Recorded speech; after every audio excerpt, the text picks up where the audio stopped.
कल्याण डोंबिवली महानगरपालिकेने गेल्या महिन्याभरापासून अभय योजना नागरिकांसाठी लागू केलेली होती. त्या योजनेचा आम्हाला उत्स्फूर्त प्रतिसाद मिळालेला आहे आणि बऱ्याच अंशी काही जे खूप क्रोनिक प्रकरणं होते, खूप दिवसापासून प्रलंबित होते, ज्यांचे नागरिकांना किंवा टॅक्स पेयरांना काही समाधान मिळत नव्हतं. तर अशा बहुतांशी आम्ही खूप नागरिकांची या ठिकाणी हिअरिंग घेतली, सुनावणी घेतली. त्यांना योग्य मार्गदर्शन केलं आणि त्याच्यातनं चांगला प्रतिसाद आम्हाला मिळालेला आहे.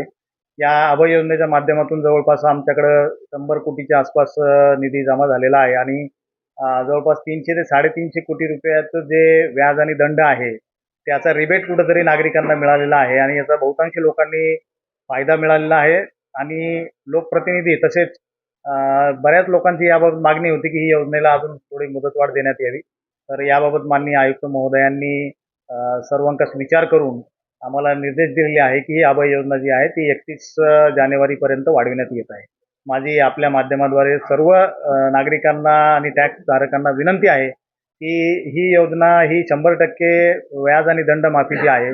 तर कृपया करून आपले जे काही प्रलंबित इश्यू असतील टॅक्स बाबतचे त्याबाबत आपण तातडीने निर्णय घ्यावा आणि जो काही आपला थकबाकी किंवा कर राहिलेला आहे तो भरून महानगरपालिकेला सहकार्य करा.